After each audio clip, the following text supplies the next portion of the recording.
Welcome back to the Hoops Simple podcast. Y'all know me, Nathan Schwartz. Joining me in New Zealand, Dylan Williamson. Hello, hello. And joining us within a few hour radius of San Francisco, getting ready for the Niners Super Bowl championship or tragedy, Aaron Schroeder. Good to see you guys. The rest of this month hinges on today. I'm not a diehard football fan, but like some of my earliest sports memories is Niners versus Ravens, like standing there being like a little kid asking, I think like my neighbor, I was like, are the Niners gonna win? And he said yes, and then we lost. And so I remember that from when I was 12. And then I was working at a sushi restaurant the last time the Niners made the Super Bowl, and they played the Chiefs in 2019 or 20, I guess it was 2020 at the time. But no one came in because who goes to a sushi restaurant? So I just like sat there and watched my Niners get pulled apart like slowly. It wasn't like we didn't get destroyed, but it was like surgical. So I have a lot of pain built up from almost winning it all. I even know the idea of it happening in any sport is almost incomprehensible. Yeah, I had one season of following football, and the Niners were also my team. It was so long ago, though, that Colin Kaepernick was still standing for the anthem. It was the year that they lost on the intercept on the goal line. So my one season of watching every single Niners game ended in heartbreak as well. So I'm pretty much right there with you. Yeah, we're doing the same thing. And I have no real football alliances or fandoms except for I grew up with a best friend that was a diehard Packers fan. Like, literally had the Brett Favre like bed sheets, like comforter, Brett Favre lamp when we were like 8. Waller. Yeah. I mean, that man is a true champion, dedicated to winning. Then I moved to Michigan, where my friends were like, "Hey, let's get into football. Like, come on, Nate, let's watch some football." And it was the Lions 0-16 season. So that didn't make me want to be a Lions fan. But that would be can you imagine fun, there's some kid in Detroit right now that his friends are like, "Hey, let's get into basketball," and then he watches them go, 0-22. But maybe it's not for me. There's art to loving bad teams, though. I decided to get into baseball last season, like heavily, and I chose the A's because I'm pretty close, and I also don't like the Giants just from. Okay, people who like the Giants are douchebags, and I'm just like the baseball Giants. I'm just gonna toss that out there. It's so tricky because being like in this area, it's like, all right, Kings, is it Kings, Warriors, Niners, Raiders, Giants, A's? Can you get that all right? And it's so rare that you perfect the Kings, Niners, A's trio, which is the correct choice. Like the Warriors, Raiders. Someone out there is a Warriors, Raiders, and Giants fan, and I wish pain upon you. I'm sorry. I will say I had a brief moment of loving the Chargers when they first moved to LA. I was like, I'm just going to align all my sports teams because I had my Lakers fandom from having lived in LA and being a Lakers fan there. And then like moved away. I was like, oh, hey, we have an LA team. I got Todd Gurley on my fantasy team that year. And I was like, cool. The Rams? Rams, you're right. Yeah. You see how well that stuck. Not a football guy. Too many teams in LA anyways. Exactly. You got the Clippers, you got the Lakers, you got the Kings.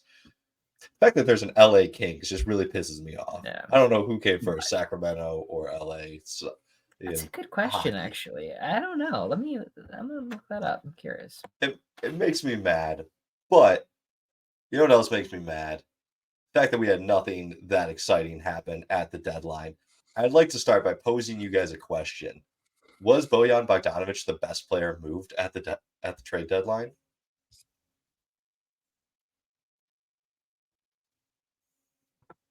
Before I answer that, the Los Angeles Kings were founded in 1968, so about 20 years before the Sacramento Kings. So we actually copied them.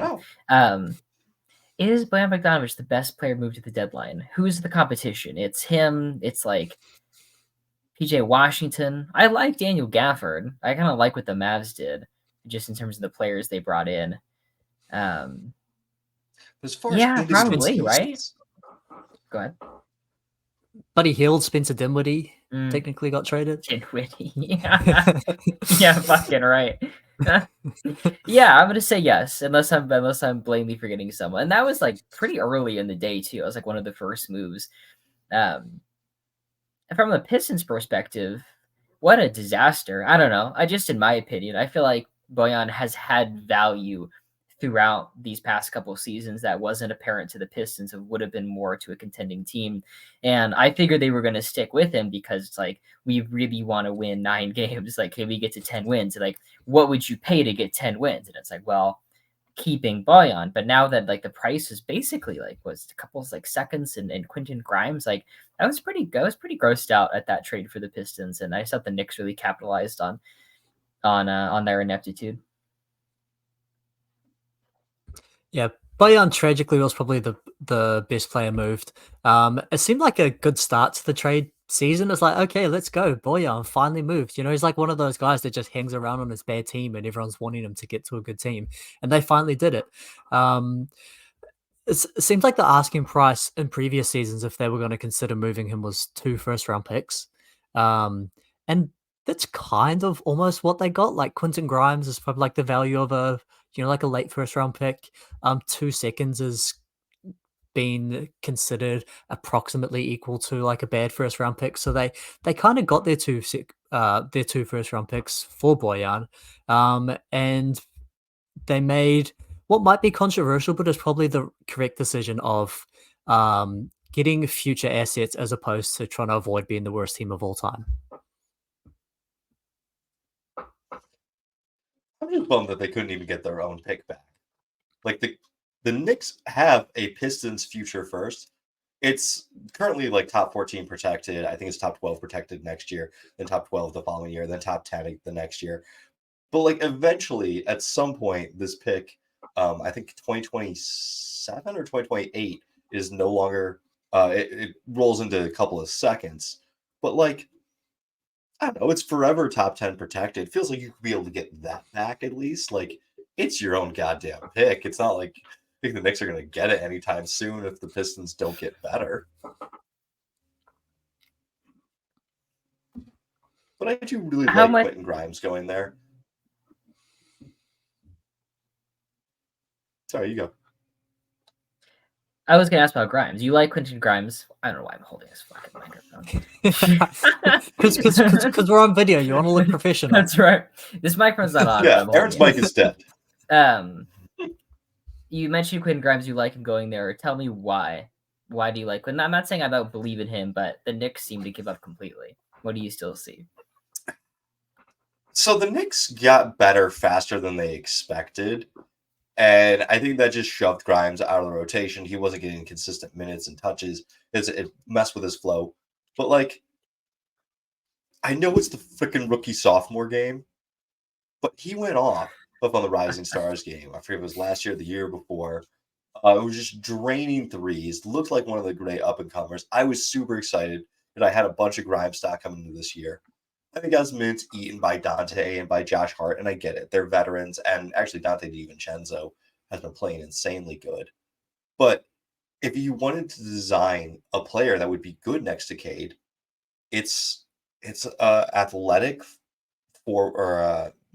athletic wing who can hit threes and will try on defense, and that's what Grimes, at least the short-term billing for him is. And like, I think that has potential to be a very nice fit in Detroit. Maybe not this year, but moving forward, he's age-wise aligned with the guys. It's the type of piece that I feel like makes sense for the Pistons to at least take a flyer on. Yeah, I agree. Like, it's the perfect kind of player that you want next to Cade if you're looking at a, sort of a low, more role player kind of guy. Can hit threes, solid defender. If you look at like some of the like matchup difficulty stats, he's like statistically taking like the hardest guy every single night. So like he'll at least is a guy that can compete against pretty much anyone defensively. And like, yeah, like that's the kind of guy that you want next to Cade. just a solid 3-and-D player with some ball skills, some athleticism. And hopefully can develop into more. Yeah. Like, I want you to think about Killian Hayes and just ask yourself, what if instead of driving into the middle and pulling bad mid-range shots all the time, he floated to the corner, catching shot threes, and maybe wasn't quite as good of a passer? And ask yourself, is that a better fit? I want to note that me and Jack the Kings fan, not together for this one. We went to the Nuggets game together, but this one, separate occasions, both decided to go to the Kings Pistons game. I saw not only just one of the worst losses I've ever seen, but the very last Killian Hayes Pistons game. I watched that, guys. I didn't realize I was witnessing history. I thought he was pretty good. It was a combination of like De'Aaron Fox was clearly injured or didn't care and stopped trying defensively entirely. And so every time Killian, who was like really trying really hard, like dribbling the ball like legs like crazy and like just trying to get to the rim, and Fox was like uninterested in finding him. And I was like, man, our best player can't hang with Killian Hayes. So I actually thought he played pretty well. I was comfortable with the Davion Mitchell for Killian swap, so I'm gonna be curious to see who picks him up. Someone's got to pick him up, right? I mean, he's way too young to say he's like, nah, he'd never be good ever.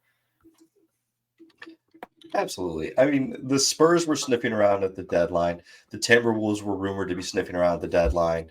Both teams with star Frenchmen and Rudy Gobert and Victor Wembanyama. I think that might be a thing that maybe the Frenchies still believe in him and want to get him there. So I think keep those two teams to see if maybe one of them pick him up. Yeah, and I thought he actually Sorry, am I on? I thought he actually did make some improvements this year. Looking at just like his scoring efficiency, like by zone, like he's improving at the rim. I don't know whether the 3 points any better. And then you've always got that thing of like dudes that can't do anything on offense, they just start trying on defense. So like he's a solid defender, decent passer, and was sort of improving his scoring efficiency from a point of being one of the worst players in the NBA to like maybe not quite that. And so it'd be interesting to see where he does end up. Somewhere like San Antonio, I think, not just because they've got another French guy and have a history of developing, French guards. But as a team that has just like an absolute dearth of playable point guards, like Killian Hayes might not actually hurt them too much just because, like he's probably a better point guard than Jeremy Sohan is. Absolutely. I think it'd be actually a really solid move for them because they really don't have a point guard that understands how to pass the ball. And I think they could get him to do that. I would really love to see that just to try to get Wemby the ball a little bit more. But we talked about, I guess, how Grimes fits to the Pistons, but does this change the Knicks for you guys? Do you think they're legitimate contenders? Probably the biggest thing that it does for them is lets them continue to be a top seed in this season because they've got now OG Anunoby out for a while. Randall's been struggling with injury. So it gives them a starting caliber forward to fit in and hopefully give them a high enough seed where they can be a top 4 team and get a decent matchup in the first round and be, a second round kind of team. Whereas without this, maybe they struggle with 4 depth. They fall out of top 4 seed and then get a much harder first round matchup. And so, it may improve their playoff, quality. Bojan has been a guy that's been in playoff games before. He's been in a lot of Utah Jazz losses. So he's got the experience. He knows what it's like. But more so, I think it's a good move for them to maintain their regular season quality with some of the forward injuries that they're having at the moment. Really quickly before Nate says something, I feel like the Knicks hid the OG trade really well, the OG injury well, where they didn't appear desperate at the deadline, and they could as soon as they made the Bojan deal, they're like, oh, by the way, our starting power forward's out. Yeah, our starting small forward's out. Go ahead, Nate. Yeah. Did you guys watch them play? Was it last night or 2 nights ago? Oh, the first Bojan game? I didn't. It was them versus. Gosh, was it them versus 76ers? I can't remember who they played.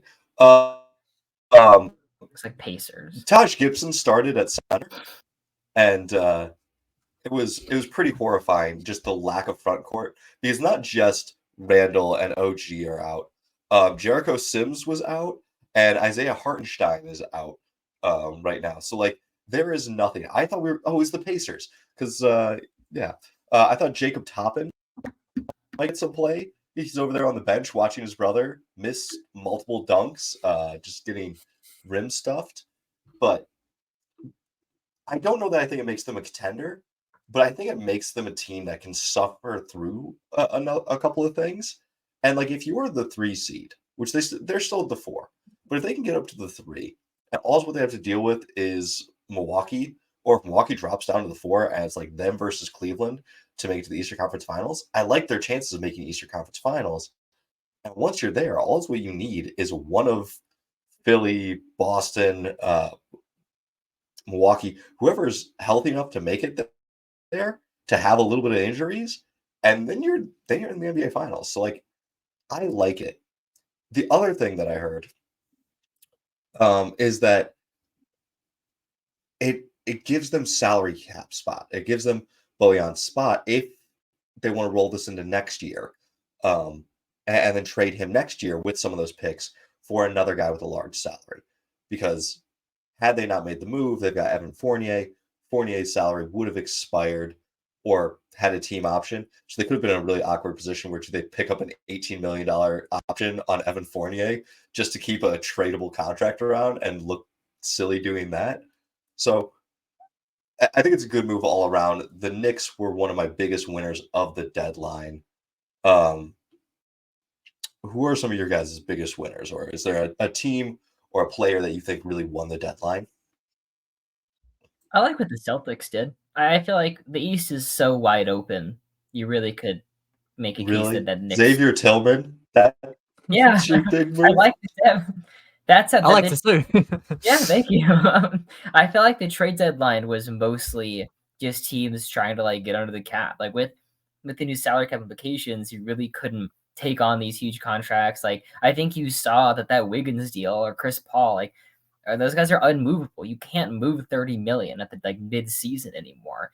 But for the Celtics just to grab like center depth and wing depth and really buckle down, I just liked that. I think really there's no big swings. I like that the Philly got Buddy Hield.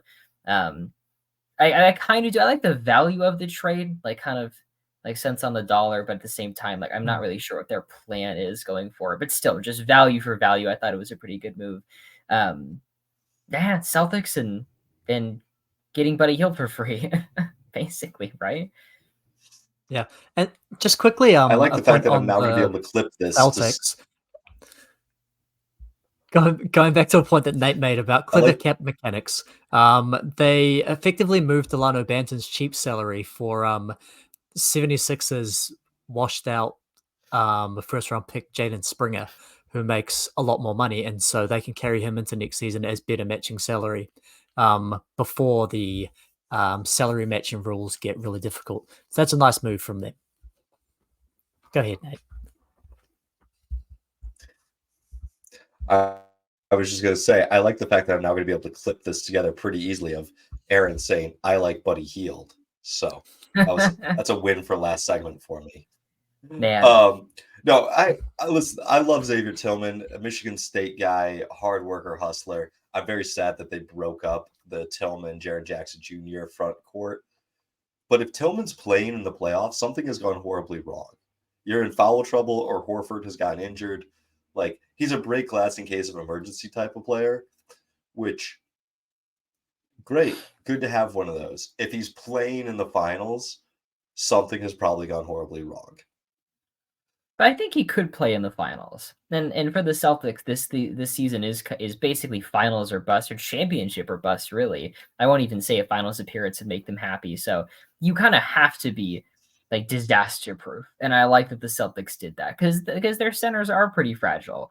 And Kristaps Porzingis. So I'm happy to see them kind of make that pivot. But we started earlier. I mentioned I liked what the Mavs did, and Dylan kind of raised like an eyebrow at that. I guess I'll specify. I like that the Mavs got better this season because I feel like with Luka, you kind of are always on the clock about that. I don't like giving up a 2027 top 2 protected pick, but honestly, like I think the Mavs are kind of in like the Lakers situation, or are similar to that, where it's like we have this group and we're either winning right now or it's breaking up in 3 years. I think the Luka departure, like when he wears that Lakers jersey, I mean, I'm mentally preparing for that. So I like that they got better. The Dylan, what photoshops do you look think about good. that? Yeah, I mean, it's an interesting that you bring up the Lakers in that, because I think that they have done a similar thing that the Lakers have done, which is try to get better players without really having a fundamental understanding of the type of players that you need around a Luka and Kyrie built team to succeed. And so, if I'm playing everything through Luka, I've got supplemental ball handling and shot creation from Kyrie Irving, then I don't need to be trading a first round pick for a big whose best ability is scoring in isolation, and who can't defend. I've already got non-defensive players. I've already got scorers. Why am I moving a first-round pick for a guy whose best ability is his individual scoring, who's been at times a decent spot-up shooter? Maybe he'll be better playing with Luka than with this garbage Hornets team. So the looks will probably be better, maybe a better shooter than Grant. But I mean, you're getting, you're adding a skill set that's not required for a very marginal upgrade in shooting, a probably downgrade in defense compared to Grant Williams, although he wasn't great defensively this year either. And you're giving up assets to do it. Like the players that you need is you need Dorian Finney-Smith. You don't need PJ Washington. If you're going to move a first round pick, it needs to be for a guy who's actually going to fit into your player rotation. Like, does PJ Washington play fourth quarter minutes in the playoffs? I don't think so. Like, and then the other move that they made is the trade for Daniel Gafford, which in terms of value I thought was very good. Like Daniel Gafford's a starting caliber center, and they didn't have to give up a whole lot to bring him in. So value wise, it's good. But just again, in terms of team fit, like what is the point of this? Daniel Gafford and Derek Lively are almost the same player. Like, is it just you want 48 minutes of Derek Lively that you had to give up? One of your moves is bringing in a Derek Lively replacement player. Like, what need is that filling for you?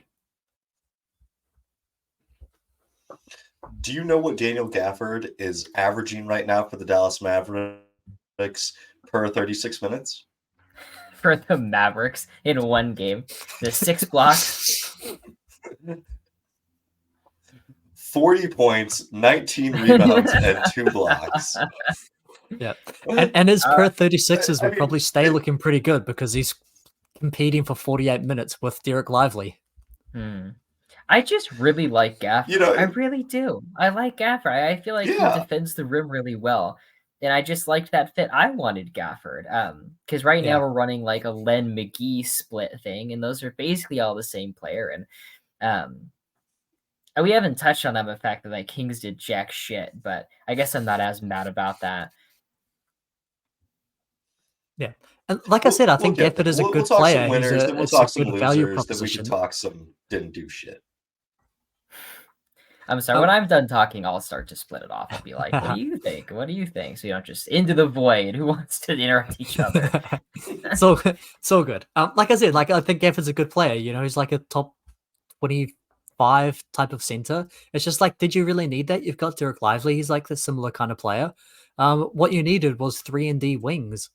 And you went out and got a duplicate of your starting center and a guy whose best ability is like playing small ball center offensively, but can't defend at all.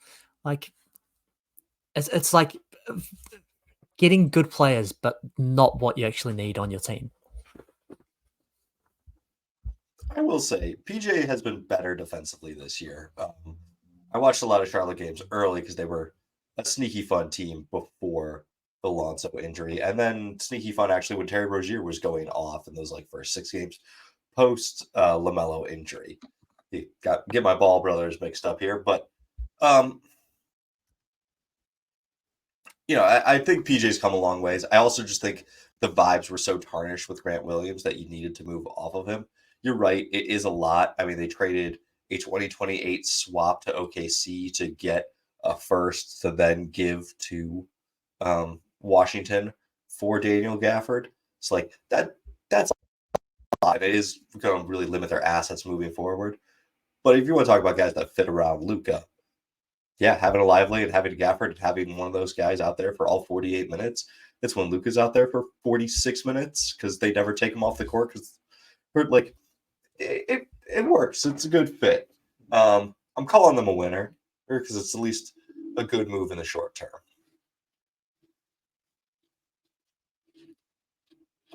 Yeah, I'll say that. I'll call it a winner. Do we have any losers?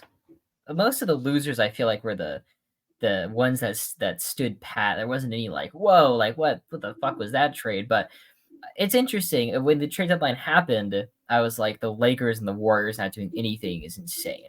But now I feel like they're actually playing like kind of good basketball, especially the Warriors have been like really winning games. At the time, it was like a 3-game win streak, but now it's like 7 or something. It was just the Warriors had a great win over Phoenix and stuff, and so now I'm like, man, like, are Steph, Clay, and Draymond actually unbeatable, or should they have done something at the deadline? But I don't really know if there's a big loser for this one, just because not much happened.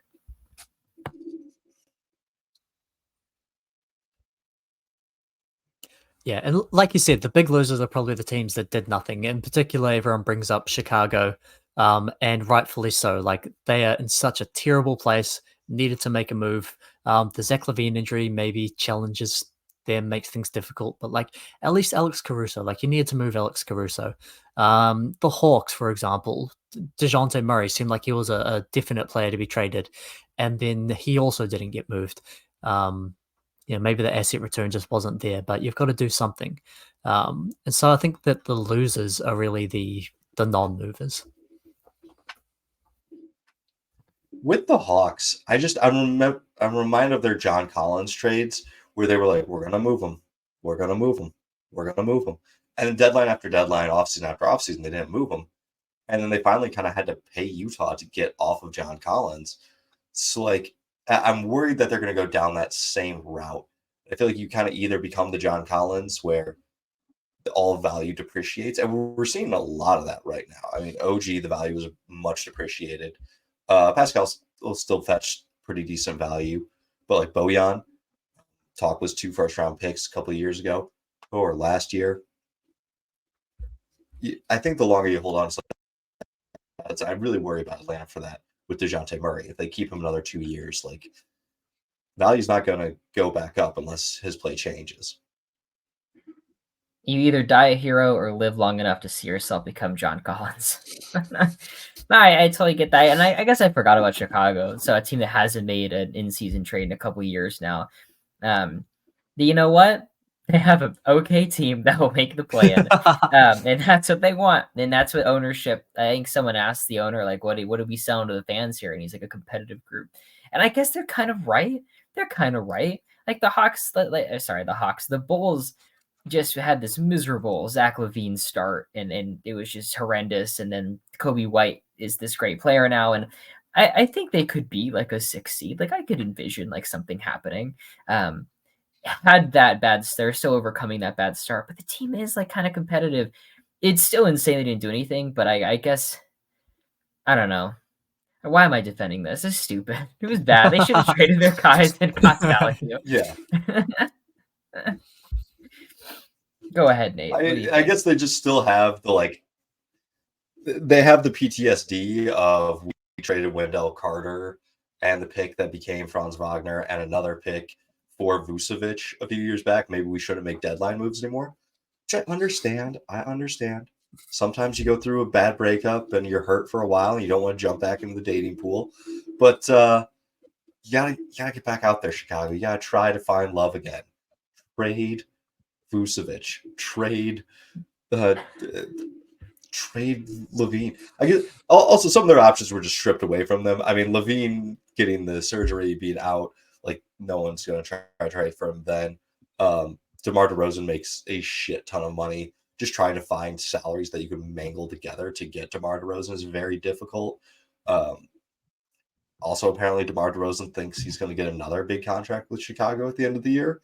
So, good luck, Bulls fans. Hopefully, you don't throw more money after bad money.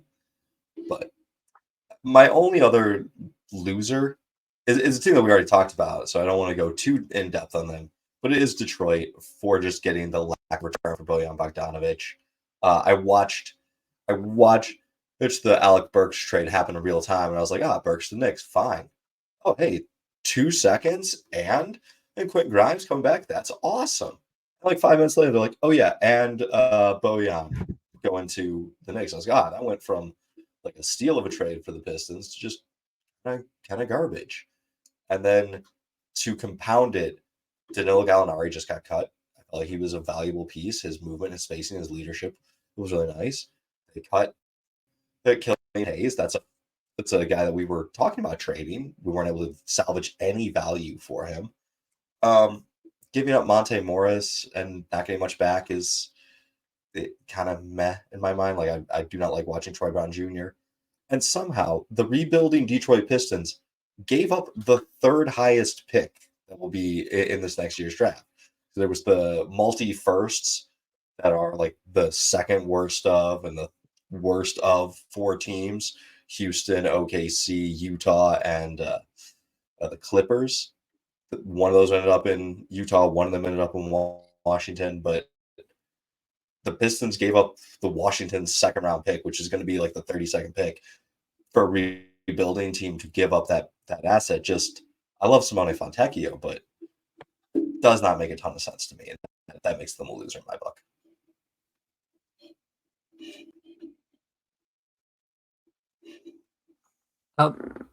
To quickly derail your entire point and go back to your analogy for Chicago, just quickly, trading for Vucevic being the thing that, like, the equivalent of, like, getting your heart broken and giving up dating. It's like, yes, but also trading for Vucevic is like starting to date a girl and then like having her move in with you after a month, and also she's married at the time. It's like you can't then be like, man, why does love just not work for me? It's like you don't just give up altogether. Like you just gotta change the way you do things. It's marrying a stripper. They married a stripper and like, man, I just don't. Good girls aren't out there, I guess. Like trading for Vucevic is the problem. It's not making trades in general.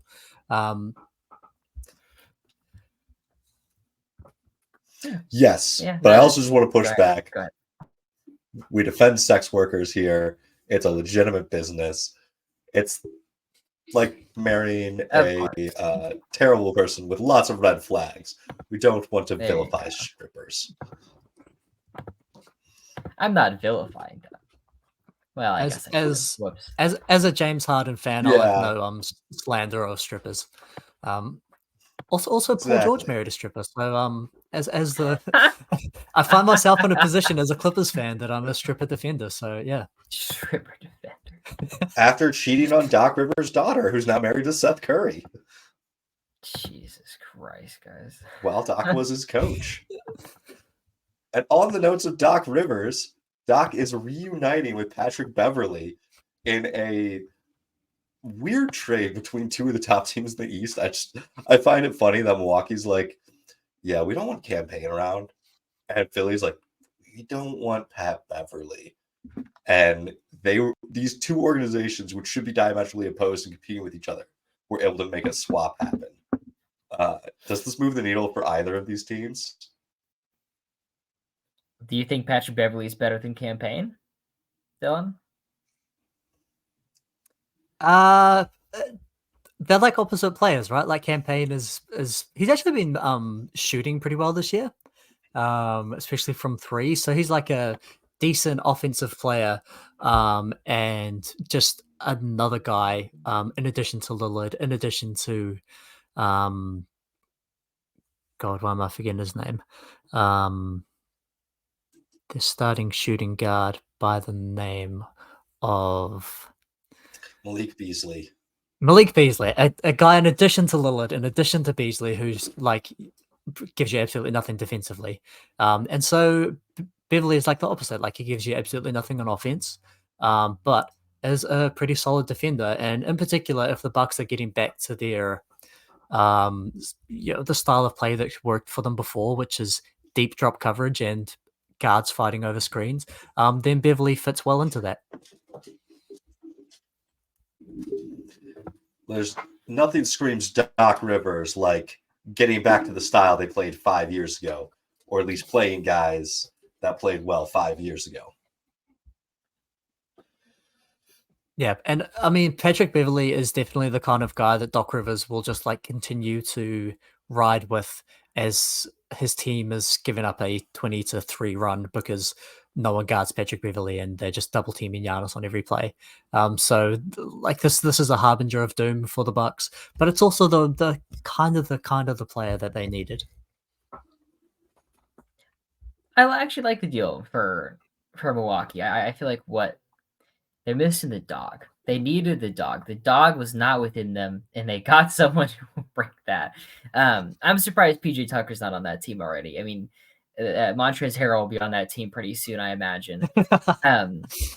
I still kind of like the Bucks. I feel like people like the Bucks are the easiest. Like, oh, they're not actually that good, and look at all these like for all these reasons. But Giannis is really hard to beat in a playoff series. And like he got hurt in the first round last year, but he's like him and even like a half decent supporting cast is like a conference finals appearance just kind of waiting to happen. Like Middleton was also wasn't he injured during the Miami series as well, right? Like or half baked essentially. And like if it's like Giannis and Dame, like you're gonna have a really hard time beating those guys 4 times.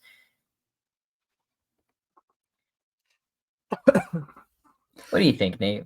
What do you think about? Nate is talking, but his mic is muted. I was just saying, that Middleton's been hurt for a bit and just keeps like the coming back from injury. Chris Middleton has been like a year and a half. We might just have to start accepting this as Middleton, but I like the Bucks. I considered trying to start a Giannis for MVP campaign, but I just can't get there.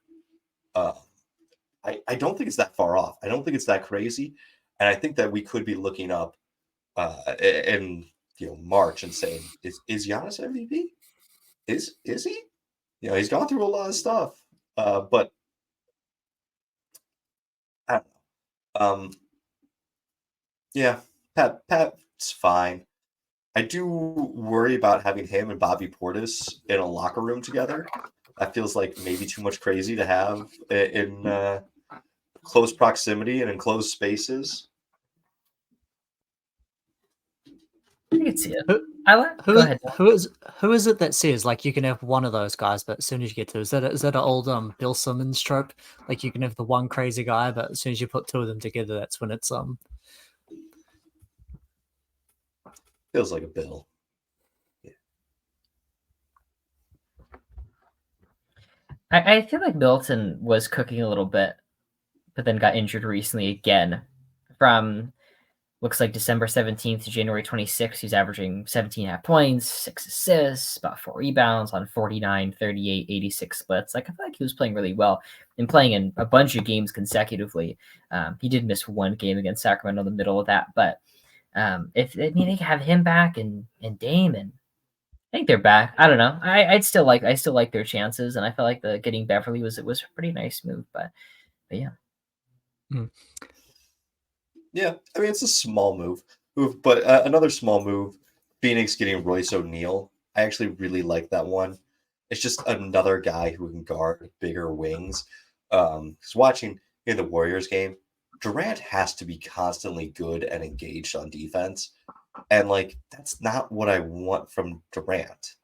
I mean, it's nice that he can be a really good defender, but I'd like someone else to bear that burden and let Durant go more offensively. Yeah, no, that was a good move, and the big thing for them is just that they moved 2 guys who weren't really playable and got 1 guy who is playable, who immediately becomes like a potential closer for them, an upgrade on Grayson Allen defensively.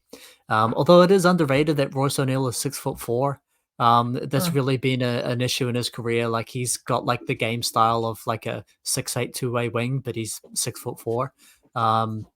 And any interest in Big Body Roddy getting some tick in Phoenix, or you think he's done? I liked what Phoenix did, and I feel like Roddy could be valuable at some point. I mean, he kind of fills in one of the miscellaneous Suns players that basically didn't play but was kind of hanging out there.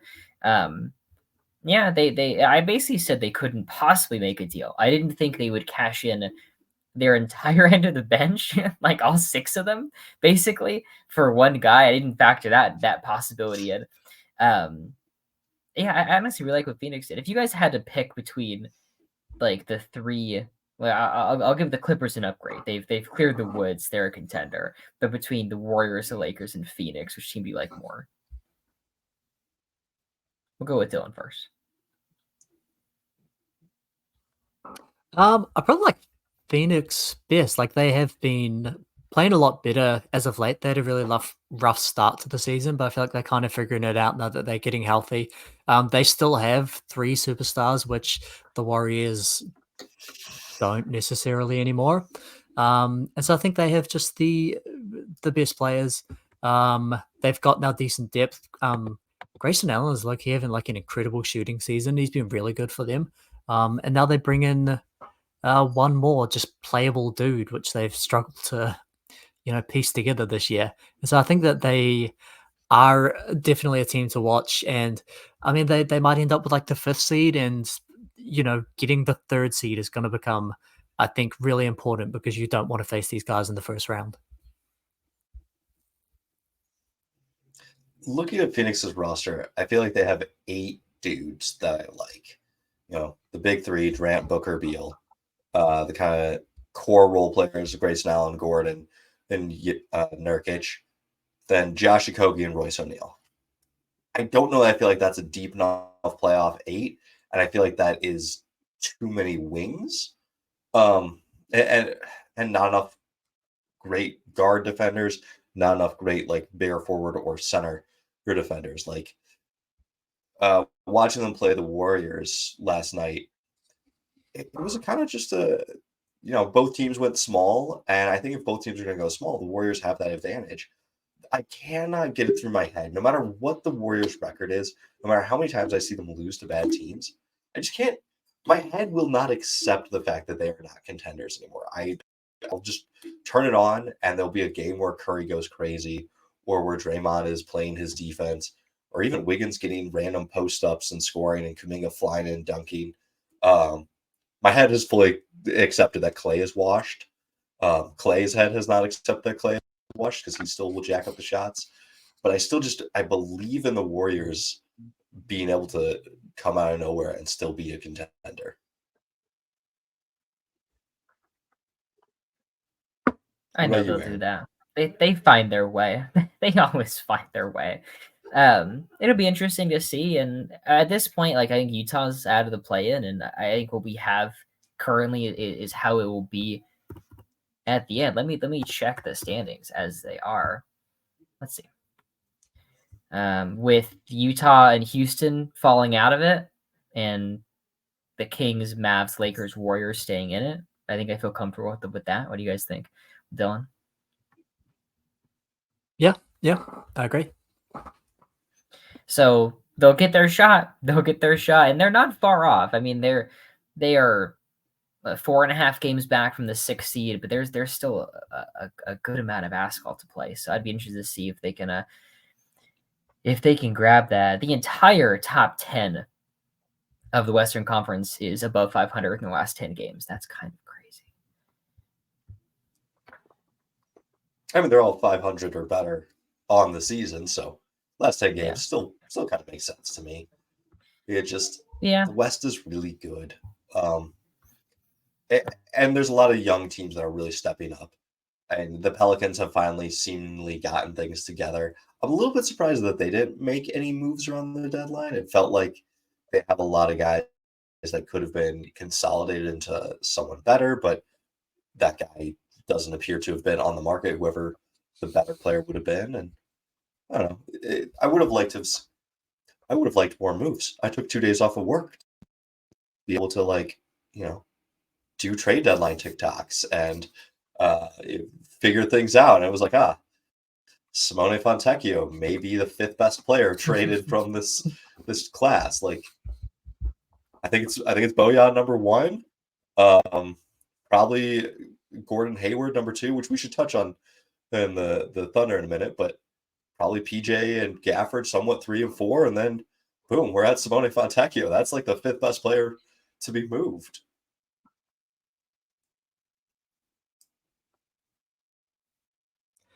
Do we think that the other guy that I threw in as one of the better players to be moved, do we think Spencer Dinwiddie's going to move the needle for the Lakers at all? The crypto all-star now playing in the crypto.com arena. Go ahead, Nate. I saw the look on your face when Dylan said Spencer Dinwiddie. Listen, I think Dinwiddie is going to be a really essential piece for the Lakers, just in the fact that he gives us another wing with some size, another true guard who can handle. He's not great, but the fact that we got him for free and the fact that he signed with the Lakers for the 1.5 mil they offered, as opposed to Dallas for the 5.2 or whatever they were able to offer, tells me he's at least somewhat serious about this team and his future in LA, or at least having some sort of future. Because he took more of a sizable pay cut than he needed to. It just gives the Lakers a fourth playable guard, which is something we have desperately lacked. And we played Cam Reddish for large stretches at guard. Max Christie started off the year a little rough. We're playing him. We signed Dylan Windler, whatever. Jalen Hood Schifino got minutes at different moments. Like, we just needed a guard. And I'm still mad that we took Hood Schifino over Jaime Jaquez.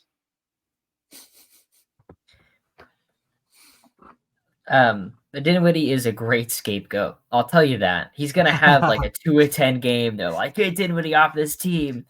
LeBron tweets the clock emoji.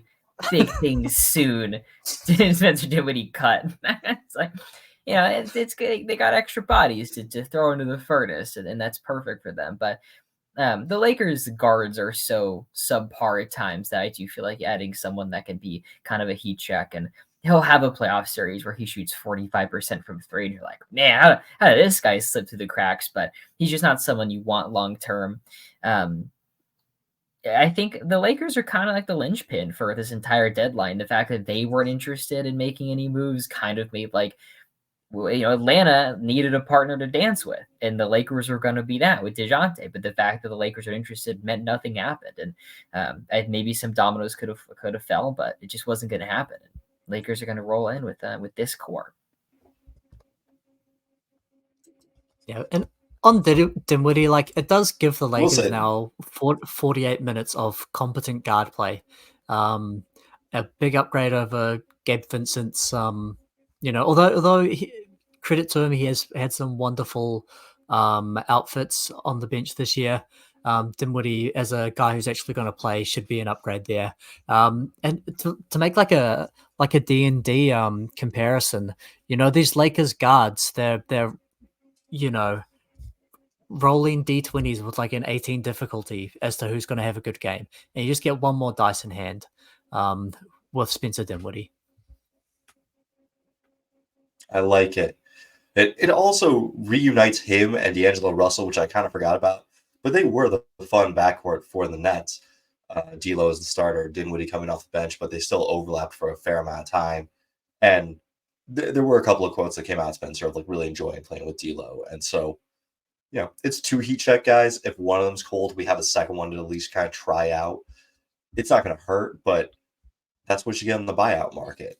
A couple other guys that were recently signed off the buyout market. OKC got Bismack Biyombo, and Philadelphia got Kyle Lowry, who we haven't seen play yet. But I want to stick with OKC for a moment because their big move, instead of trading for a big man, they signed Biyombo off buyout and then trade for Gordon Hayward. Are you disappointed in them? Are they a loser? They're a loser in my book. I think they needed to trade for a center because I mean it's worse than with the Celtics guy. Who were we talking about earlier? Xavier Tillman. Or like if it's doomsday if Xavier Tillman's playing in the finals. The Thunder are a finals contender too, in my opinion. I think that team's really good. It's like nightmare, like apocalyptic basketball if you're relying on Bismack Biyombo. So while you can say, oh well, they got a center, you had to beef up a little bit. I don't see the fit where they beat Jokic or something or any of the other bigs. But go ahead, Nate. Bismack was better than Tillman for like the first half of the year. And then when Memphis decided that they were going to go to shit, they were like, all right, we're going to cut him and sign in Vince Williams because he's been valuable. Like, just say your guy that you're what you should break glass in emergency is worse than Bismack Biyombo. Let's get that straight. He's got a 7'5" wingspan. I can't argue with that. Well, guys, the Super Bowl is upon us. Do you have any last notes? At least with me.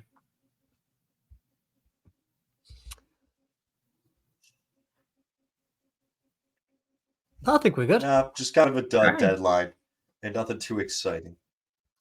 All right, Aaron, I just want to say, find you?